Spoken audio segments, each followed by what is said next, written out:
Welcome, Red Hunters, to a captivating journey into the depths of relationships, as we delve into real stories shared by the listeners of Red. Am I the antagonist for calling CPS on my mom? Hi, I'm a 19-year-old female who is currently in the process of filing a Child Protective Services (CPS) investigation against my mom. The reason behind this is that my younger sister, 17-year-old female, has not been attending school for approximately 2 years since I went off to college. During a conversation with my youngest sister, 13-year-old female, she expressed her frustration about missing a lot of school due to our mom coming up with various excuses not to take her. One instance she mentioned was my mom refusing to take her to school for a few days simply because she found her annoying and didn't want to be in the same car. It was during this conversation that I inquired about my 17-year-old sister's education. Shockingly, my youngest sister informed me that she hasn't been to school in almost 2 years. I had my suspicions about my 17-year-old sister not attending school because she would never discuss it and would always be at home whenever I visited, regardless of the day or time. While my mom initially enrolled her in public school, she transitioned her back to online schooling in the middle of the academic year. However, I don't believe she actually returned to online school or completed any classes to earn credits. Upon learning this, I immediately contacted my oldest sister, 30-year-old female, who confirmed the information. I was extremely upset, to which my sister jokingly asked if I planned to call CPS. I replied that I might as well do so. Within 20 minutes, my sister's boyfriend and other family members began texting me, discouraging me from involving authorities and making racially insensitive comments like I know better than to put white people in family business. We are African American. Furthermore, my 17-year-old sister, who had been out of school, texted me and asked me to stay out of her business. In the midst of all this, my youngest sister, 13, was scolded by my oldest sister, 30, for revealing what had been happening. Additionally, my mom blocked me and complained to several family members, painting me as evil and ignorant about what had been happening since I left. While I understand that my mom may be going through a difficult time, I believe that as a parent and an adult, she should prioritize her child's education. It is frustrating that none of the adults who were aware of this situation have taken any action. At this point, I am worried about my 13-year-old sister's education, especially considering my mom's indifference towards my 17-year-old sister. She already refuses to take her to school, resulting in her missing about 1.5 months of her freshman year. Do you think I am in the wrong here? No, you're not the asshole. It's really concerning that your mom hasn't had your 17-year-old sister in school for 2 years. And it's understandable that you're worried about your 13-year-old sister's education too. Contacting CPS seems like a necessary step to ensure their well-being. Am I the antagonist for refusing to cook for my adult daughter because she is too picky? I am a 53-year-old man who loves to cook. There are days when I spend countless hours in the kitchen preparing a big meal, and I genuinely enjoy doing it. My 50-year-old wife, on the other hand, rarely cooks because I always take charge, and that's perfectly fine with me as long as I feel appreciated for my efforts. In our household, we have a 24-year-old son named Eric, my wife's 19-year-old daughter Liz from a previous marriage, and our 15-year-old son David. Eric currently lives with us to save money while working, and he pays rent. He is not a picky eater and will consume almost anything except for blue cheese. David, on the other hand, has a broad palate, but is allergic to eggs. Fortunately, I am able to accommodate these dietary restrictions when I cook.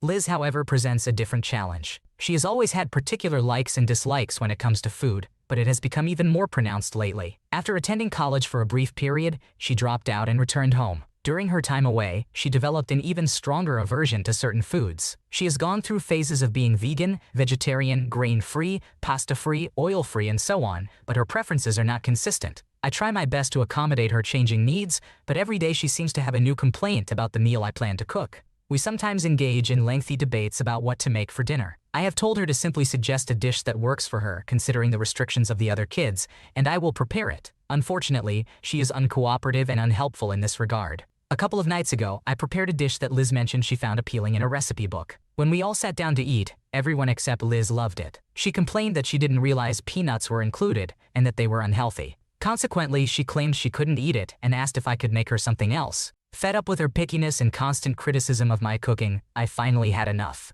I told her that she either eats what I have prepared or nothing at all. I also made it clear that I would no longer entertain her suggestions or feedback on dinner options, and instead, I would be cooking what everyone else desires. She became upset and started crying, stating that I consider the restrictions of the other kids, so why can't I do the same for her? I reminded her that Eric only dislikes one thing, which I also don't care for, so there is no risk of it making it into the dish. Furthermore, if David consumes eggs, he could have a severe allergic reaction. Hence, her situation is not equivalent to vetoing every single thing I propose. Unfortunately, my wife sided with Liz, claiming I am being too sensitive and unfair due to Liz not being my biological daughter, which is completely untrue. In response, I suggested that my wife could cook meals for Liz if she desired, though I doubted she would. Nonetheless, I made it clear that I will no longer go out of my way to fulfill Liz's needs. Am I the asshole in this situation? It seems like you have put in a lot of effort to accommodate everyone's preferences and restrictions, but it's understandable that you have reached your limit with Liz's constant pickiness and criticism. It's fair to prioritize the majority's preferences and tell her to either eat what's being cooked or figure out her own meals. Unsure me and my BF will last. I am unsure if my boyfriend and I will last. We are both 19 years old and he moved to my city last summer. We met at a new school that we both joined and hit it off from the beginning. The problem is that we have been in a talking stage since September, and it's now February, and he still hasn't asked me out. I asked him in January if we would be together by Valentine's Day, and he initially said yes to make me happy, but then said no. During breaks, our relationship becomes rocky because he struggles with communication. I told him we need to make an effort to communicate better, but he hasn't really tried. It hurt me when he called me needy and said I demanded too much attention. Since then, I have reduced the time I spend with him and will now limit it to 20 minutes a day because it's clear that I am not enough for him or worth his time. I am not unattractive and could find someone else, but I wanted to be with him because he's Christian like me and seemed nice at first. However, he has expressed wanting to leave the school we attend together, and I would never beg someone to stay for me, only advise them to follow their own path. I don't want to end the relationship and just be friends, but I've taken a lot of nonsense from him and have had people indirectly tell me to leave. I am a private person and people don't know the details of our relationship or even if we are dating, they just know we are together in some capacity. I have ended past relationships due to communication issues, but this time I am holding on to see when he will actually end it. He has tried to end the relationship 3 times online, but each time I end up apologizing. I no longer feel like I can be myself around him. On top of everything, I found out that I wasn't even his first choice. We both face discrimination as Black individuals in our community, and he has been told to leave me, but he hasn't. However, I discovered that his first choice is a white girl who looks nothing like me, and he also has a fetish for Asian women, so he should have just left me alone. He says he can't handle me, but I don't even talk to him as much as I used to, so I don't understand what he means. He is the first guy my parents know about, but I know that the world won't end if I don't have him because there are plenty of other men who would be willing to be with me without shame or secrecy. I don't want to burden the man who will eventually love me. We have had some good memories together, and I thought I loved him. He hasn't cheated on me, and I don't want to tell him that we're done. Should I just slowly distance myself from him and explain it gently if he asks? I made a vow to not rekindle past relationships if I ever text them again. It sounds like you're really unsure about your relationship with your boyfriend. The lack of communication and his apparent lack of effort are valid concerns, especially when he's told you that you're needy and not his first choice. It might be worth having an honest conversation with him about your feelings and expectations to see if you can work through these issues. But ultimately, you deserve someone who values and respects you. My boyfriend told me I looked like a sock. We have been together for 1 month, so our relationship is still new. He is respectful, affectionate, super funny and kind. For the first time in my life, I thought I found the one. However, I must admit that my self-confidence is not always at its best, and he tends to be clumsy with his words. During our last outing to the bakery, he made a comment about how a girl like the cashier wouldn't be interested in a guy like him. I found it strange, but I didn't address it at that moment. Then this weekend, while browsing a lingerie website, he repeatedly made comments like "whoa, they're super hot" and "OMG sex bomb." It made me exceedingly uncomfortable. While I acknowledged the beauty of the models, I wished he wouldn't vocalize his thoughts so explicitly every time. Yesterday, I decided to talk to him about this issue. I asked him, "What does a girl like her wouldn't be interested in a guy like you mean?" He replied, "Well, pretty girls wouldn't be into me." I then said, "So you don't think I'm pretty because I'm interested in you?" That's when he uttered those hurtful words. "Compared to other girls, you look like a sock." Those words shattered my heart, and I cried profusely. I couldn't believe he said something so cruel. I sent him a text explaining that I wasn't certain if I could continue our relationship because of what he said. He cried and apologized many times. I told him I needed space and would let him know my decision in a couple of days. I acknowledge that there are countless women who are more beautiful than me, and it's normal for him to find other women attractive. However, I feel incredibly sad because I love him, and his words have deeply wounded me. I'm not sure if I can forgive him or forget what he said. Today, my self-confidence is at rock bottom. Whenever I see a woman walk past me, I keep reminding myself that I'm ugly or not good enough for him. I don't want to end our relationship over a simple misunderstanding, or solely because he's a guy who didn't mean what he said. It's extremely difficult for me to determine my next steps. In summary, my boyfriend tends to be clumsy with his words, openly sharing his thoughts about other women. When I asked him about one particular comment, he essentially stated that pretty girls wouldn't find him attractive, and compared to other girls, I looked unattractive. This crushed me. I wonder if our relationship can survive this. It's definitely concerning that your boyfriend doesn't seem to have a filter when it comes to commenting on other women, and his comment about you looking like a sock was completely uncalled for. It's important to prioritize your feelings and self-worth in a relationship, so take the time you need to think about whether this is a pattern of behavior you can tolerate in the long run.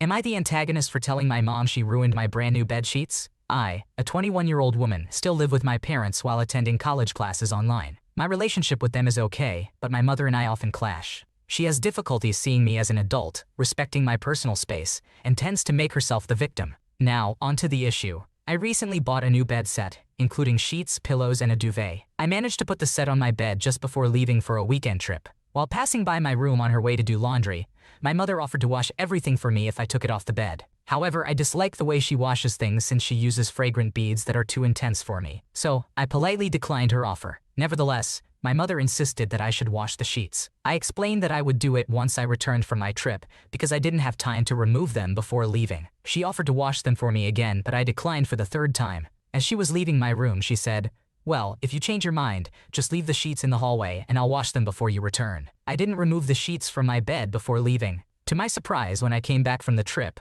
my mother proudly informed me that she had washed my new sheets and made my bed. I felt irritated because not only did she disrespect my wishes, but she also entered my room without asking. As mentioned earlier, she has issues with respecting my personal space, and I frequently remind her to seek permission or inform me whenever she needs to enter my room, although I can't think of a reason why she would. Unfortunately, she never does. However, this time, I held my tongue, thanked her, and moved on. Later that night, when I pulled back the covers, I noticed a strong scent from the fragrant beads that bothered me. Furthermore, I saw what seemed to be oil stains all over the pillows, sheets, and duvet. Some of the stains even had a textured residue, likely from the beads. Since my mother was already in bed by then, I took pictures and sent them to her, explaining that although I appreciated her intentions, it seemed like she had stained my sheets, and I wanted her to assess the damage the next day to see if it could be fixed. I went to bed with the stained and smelly sheets. The next day, my mother and I got into an argument about this incident. I tried to explain that despite her good intentions, I repeatedly told her no, and I was upset that she didn't listen,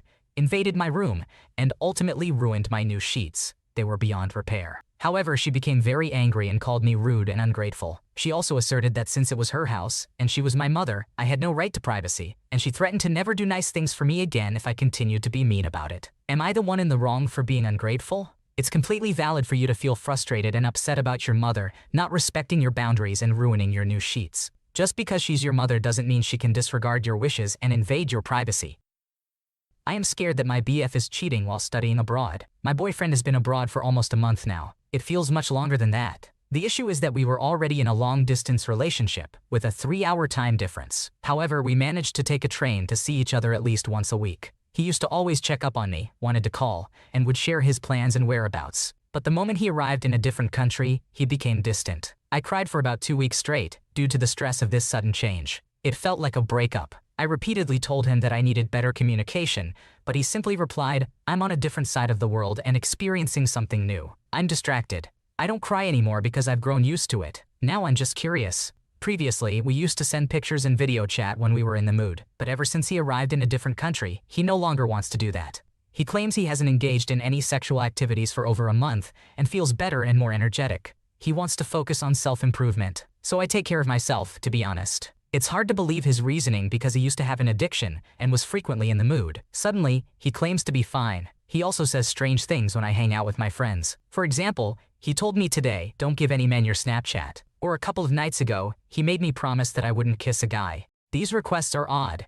I'm his girlfriend, why would I? Anyways, he also gets upset if I don't inform him when I'm going somewhere, even if it's just the grocery store. But when I made a simple request for him to let me know when he goes to the bar, he called me demanding. The other night, he called me while puking. He never used to vomit when he drank. Why is he suddenly drinking so excessively? So many strange things are happening, and he's acting so differently. We've had numerous arguments where he convinced me to stay, but now I'm on the edge of leaving because I don't trust him. His explanations don't make sense. He calls me occasionally, but not for long. He expresses his love, care, and how much he misses me. It's really sweet, but I'm suspicious. He claims to be too busy, but his only mandatory commitment is attending classes. Apart from that, he makes his own schedule and plans. I've been upset because he never chooses to stay home for a single night to call me. He insists, "I feel like I'm wasting my money if I'm not out all the time experiencing this culture." I replied saying he's wasting his own relationship by doing that. I've told him that I feel his priorities lie elsewhere and that he doesn't have time for me. He gets mad and denies it, claiming that I will break his heart and ruin his entire trip if I leave him. I have his location, but it's in a different language. I have no idea where he is, and it's not helpful in determining if he's up to something or not. When I look it up,